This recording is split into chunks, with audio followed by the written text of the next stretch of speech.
কি করতে হবে? আলাদিনের চেরাগ পেলে প্রথমে আপনি কি চাইতেন?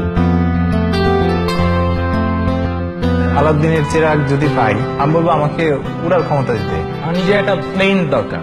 আমি আবার ছোটবেলায় ফেরত যেতে চাই। আমার উইশটা হবে একটা এসইউভি কার। জেনিফার লরেন্সের সাথেই দেখা করতে, গাড়ি কিনবো, ফেরারি। ইউরোপ ট্যুরে যাব।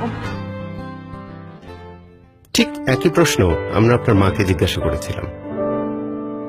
ল্যাপটপের স্পেস বারটি চাপলে দেখতে পাবেন তিনি কি চেয়েছেন। দত্তের কাছে আমি আমার ছেলের জন্য একটা ভালো মেয়ে চাবো। আমার ছেলেটা মানুষের মতো মানুষ হোক। বলতাম যে তোর ফার্স্ট চাওয়াটা কি, আমি দেখি আমার প্রদীপ দিয়ে তোর সেটা পূরণ হয় কিনা। চেরাগ পেলে চাওয়া হচ্ছে আমার সন্তান আমাদের সাথে মিলেমিশে সুন্দরভাবে থাকুক। ও খারাপটা বর্জন করুক, ভালো কিছু শিখুক। আমার বাচ্চাদের একটা সুন্দর জীবন চাই। দেশের বড় একটা পজিশন আমি চাই, হয়তো বলতাম দত্তকে যে আমার ছেলেকে ওই পজিশনে বসাই দাও, এরকম জায়গায় নিয়ে দাও, আমি খুব হ্যাপি হব। আমার ছেলেদের কাছে আমার শুধু ওদের কাছে ভালোবাসা পাওয়া, মাকে শুধু ভালোবাসবে, অনেক ভালোবাসবে, অনেক মায়া করবে, মাকে বুঝতে পারবে।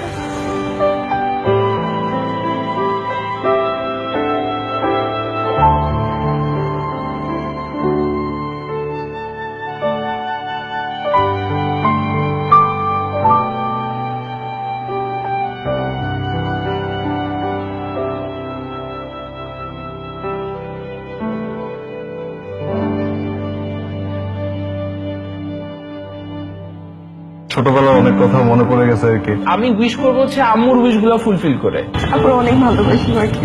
কি চাও তুমি আমার কাছে? কিছু সব ভালো হবে না বাবা। প্রত্যেক ফোঁটা পানির জন্য আমি ক্ষমা চাই তোমার কাছে। আমার সবচেয়ে সুন্দর আর সবচেয়ে কিউট আম্মু। সরি মা। যে মানুষটার পরম মমতায় কাটে আমাদের প্রতিটা মুহূর্ত, সেই প্রিয় মানুষটি আমাদের মা। সে মাকে শুধু মা দিবসে কেন, প্রতিদিনই বলবো, মা তোমায় ভালোবাসি, অনেক ভালোবাসি। মা দিবসে এই উপলব্ধিই হোক আমাদের সবার চলার পথের অনুপ্রেরণা।